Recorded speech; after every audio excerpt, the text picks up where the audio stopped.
বাংলাদেশের সর্বশেষ গুরুত্বপূর্ণ আপডেট সংবাদ আপনাকে স্বাগত। শুরুতেই সংবাদ শিরোনাম, পরে বিস্তারিত।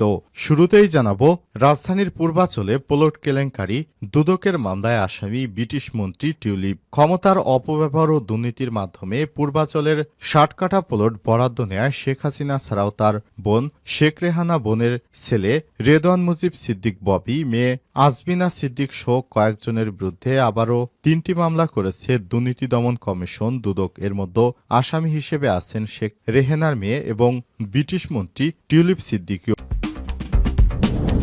এরপর জানাবো, অতি দ্রুত নির্বাচনের ব্যবস্থা না করলে আন্দোলনে নামা হবে বললেন colonel Oli Ahmed. Liberal democrat party এলডিপির প্রেসিডেন্ট ডক্টর কর্নেল অবসরপ্রাপ্ত অলি আহমেদ বলেছেন, ৫ই আগস্ট এমনিতেই বিজয় অর্জন হয়নি, এটি রাজনীতিবিদদের ত্যাগ এবং দীর্ঘদিনের সংগ্রামের ফলে হয়েছে। রাজনীতিবিদরা দীর্ঘ ১৫ বছর ধরে আন্দোলন করে মাঠ উত্তপ্ত করেছে। জুলাই মাসে ছাত্র জনতা, রাজনীতিবিদরা একত্রে মাঠে নামলে হাসিনা পালিয়ে যেতে বাধ্য হয়েছে। জানাবো, আন্দোলন সফল না হওয়া পর্যন্ত শিক্ষার্থীদের মাঠে থাকার ঘোষণা জবি শিক্ষক সমিতির। জগন্নাথ বিশ্ববিদ্যালয়ের জবির চলমান আন্দোলন সফল না হওয়া পর্যন্ত শিক্ষার্থীদের মাঠে থাকার ঘোষণা দিয়েছেন জবি শিক্ষক সমিতি। সোমবার ১৩ই জানুয়ারি বিশ্ববিদ্যালয়ের শহীদ মিনারের পাশে সংবাদ সম্মেলন থেকে এই ঘোষণা দেন শিক্ষক সমিতির সাধারণ সম্পাদক ড রইসুদ্দিন। এদিকে অব্যাহতি পাওয়া এসআইদের ফের অবস্থান কর্মসূচি। চাকুরি পুনর্বহালের দাবিতে আবারও অবস্থান কর্মসূচি পালন করছেন অব্যাহতি পাওয়া বাংলাদেশ পুলিশের ৪০তম ক্যাডেট সাব ইন্সপেক্টর এসআই ব্যাচের সদস্যরা। এবারে জানাবো, যুক্তরাষ্ট্রের লস অ্যাঞ্জেলেসে দাবানলে হলিউড অভিনেতার মর্মান্তিক মৃত্যু। লস অ্যাঞ্জেলেসের ইতিহাসে এরকম দাবানল আর একটাও ঘটেনি।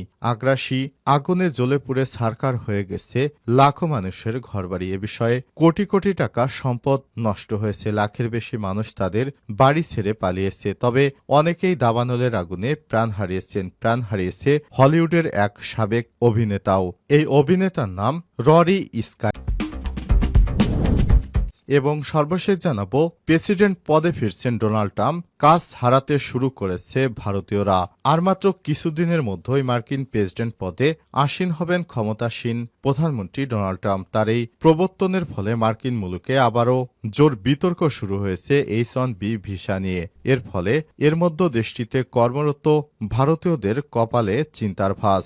লাখ লাখ ভারতীয়রা তাদের কাজ হারাতে শুরু করেছেন। প্রিয় দর্শক, এতক্ষণ শুনছিলেন সংবাদ শিরোনাম, এবারে বিস্তারিত। তবে তার আগে বন্ধুরা, অনুরোধ থাকবে সংবাদটিতে একটি লাইক দিন। এই চ্যানেলে আপনি নতুন হয়ে থাকলে আমাদের সংবাদটি দেখতে দেখতে চ্যানেলটি সাবস্ক্রাইব করে রাখুন। কমেন্ট করে আপনার মূল্যবান মতামত জানিয়ে দিন আপনি বিশ্বের কোন দেশ থেকে বা বাংলাদেশের কোন স্থান থেকে আমাদের সংবাদটি দেখছেন এবং শুনছেন। এবারে বিস্তারিত। পূর্বাঞ্চলে প্লট কেলেঙ্কারি, দুদকের মামলার আসামি ব্রিটিশ মন্ত্রী টিউলিপ। ক্ষমতার অপব্যবহার ও দুর্নীতির মাধ্যমে পূর্বাঞ্চলে ৬০ কাঠা প্লট বরাদ্দ নেয় শেখ হাসিনা ও তার মেয়ে সাইমুয়াজেদ পুতুল সহ কয়েকজনের বিরুদ্ধে আরও ৩টি মামলা দায়ের করেছে দুর্নীতি দমন কমিশন দুদকের মধ্যে একটি মামলায় আসামি করা হয়েছে শেখ হাসিনার বোনের মেয়ে শেখ রেহানার মেয়ে ব্রিটিশ মন্ত্রী টিউলিপ সিদ্দিককে। সোমবার ১৩ই জানুয়ারি পৃথক এই ৩টি মামলা দায়ের করে দুদকের আগে রোববার ১২ই জানুয়ারি মামলার ক্ষমতার অপব্যবহার ও দুর্নীতির মাধ্যমে পূর্বাঞ্চলে ৬০ কাঠা প্লট বরাদ্দ নেয়ার শেখ হাসিনা ও তার মেয়ে সাইমুয়াজেদ পুতুল সহ ১৬ জনের বিরুদ্ধে মামলা করে দুদক। দণ্ডবিধি ১৮৬০-এর ৫টি ধারাসহ দুর্নীতি প্রতিরোধ আইন ১৯৪৭-এর ৫/২ ধারায় তাদের বিরুদ্ধে অভিযোগ এনে মামলা দায়ের করা হয়েছে। মামলার অভিযোগে বলা হয়েছে, ক্ষমতার অপব্যবহার ছাড়াও বিভিন্ন অনিয়ম ও দুর্নীতির মাধ্যমে রাজধানীতে উন্নয়ন কর্তৃপক্ষ রাজুকের ঊর্ধ্বতন কর্মকর্তাদের যোগসাজশে শেখ হাসিনা নিজ নামে আর তার পরিবারের অন্যান্য সদস্যদের নামে পূর্বাঞ্চলে নতুন শহর প্রকল্পে ২৭ নম্বর সেক্টরের কূটনৈতিক জোনের ২০৩ নম্বর রোড থেকে ১০ কাঠা করে মোট ৬০ কাঠার ৬টি প্লট বরাদ্দ নিয়েছে। শেখ হাসিনা ছাড়াও মামলার আসামিরা হলেন তার কন্যা কন্যা সাইমজেদ পুতুল, জাতীয় গৃহায়ন ও গণপূর্ত মন্ত্রণালয়ের প্রশাসনিক কর্মকর্তা মোহাম্মদ সাইফুল ইসলাম সরকার, একই মন্ত্রণালয়ের সিনিয়র সহকারী সচিব পূরবী গোলদার, অতিরিক্ত সচিব প্রশাসন কাজী ওয়াসিউদ্দিন, সচিব মোহাম্মদ শহীদুদ্দিন খন্দকার, রাজুকের সাবেক চেয়ারম্যান মোহাম্মদ আনিসুর রহমান মিয়া, প্রতিষ্ঠানটির সাবেক সদস্য এস্টেট ও ভূমি মোহাম্মদ খুরশিদ আলম সদস্য, প্রশাসন ও অর্থ কবির আল আসাদ সদস্য, উন্নয়ন নিয়ন্ত্রণ তন্ময় দাস ও সাবেক সদস্য কল্পনা মোহাম্মদ নাসির উদ্দিন। অব্যাহতি পাওয়া এসআইদের ফের অবস্থান কর্মসূচি। চাকরি পুনর্বহালের দাবিতে আবারও অবস্থান কর্মসূচি পালন করছেন অব্যাহতি পাওয়া বাংলাদেশ পুলিশের 40তম ক্যাডেট সাব ইন্সপেক্টর এসআই ব্যাচের সদস্যরা সোমবার সকাল থেকে সচিবালয়ের ১ নং গেটের বিপরীতে অবস্থান কর্মসূচি পালন করছেন। তারা এর আগে ৫ই জানুয়ারি রাজধানী 0 পয়েন্ট এলাকায় অবস্থান কর্মসূচি পালন করেছিলেন। তারা আন্দোলনকারীরা জানান, অব্যাহতি পাওয়া ৩২১ জন সাব ইন্সপেক্টর ৫ ও ৬ জানুয়ারি স্বরাষ্ট্র মন্ত্রণালয়ের সামনে শান্তিপূর্ণ অবস্থান কর্মসূচি পালন করেছেন। তখন একটি প্রতিনিধি দল স্বরাষ্ট্র সচিবের সঙ্গে সাক্ষাৎ করেন। তিনি দাবির বিষয়ে যথাযথ ব্যবস্থা নেওয়ার আশ্বাস দেন, কিন্তু এখন পর্যন্ত কোনো দৃশ্যমান পদক্ষেপ দেখতে পাননি। আবারও দ্রুত নির্বাচনের ব্যবস্থা না করলে আন্দোলনে নামা হবে colonel Oli. Liberal democrat party এলডিপির প্রেসিডেন্ট কর্নেল অবসরপ্রাপ্ত অলি আহমেদ বলেছেন, ৫ই আগস্ট এমনিতেই বিজয় অর্জন হয়নি, এটি রাজনীতিবিদদের ত্যাগ ও দীর্ঘদিনের সংগ্রামের ফলে হয়েছে।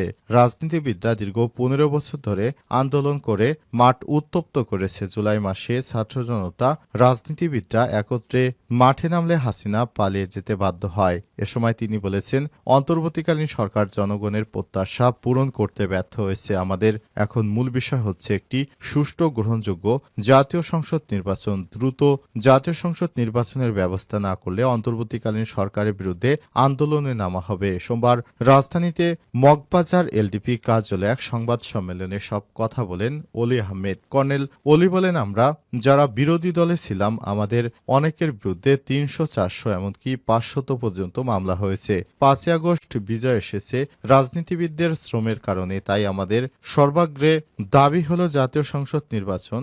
নির্বাচিতরা সিদ্ধান্ত নিয়ে স্থানীয় সরকার নির্বাচন করতে হবে, কিভাবে হবে, অন্যথায় আমরা আন্দোলনে নামতে বাধ্য হব।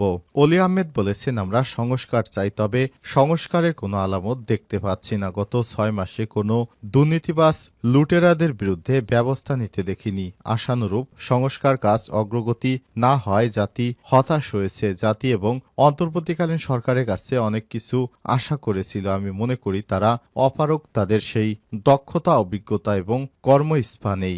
এলডিপির সভাপতি আরও বলেন, এভাবে চলতে থাকলে বর্তমান সরকার জনরোষে পড়বে। সরকারের উপদেষ্টারা ঠিকমতো তাদের দায়িত্ব পালন করছেন না। রাষ্ট্রীয় পৃষ্ঠপোষকতায় নতুন রাজনৈতিক দল গঠনের চেষ্টা চলছে। সংবাদ সম্মেলনে মহাসচিব ড.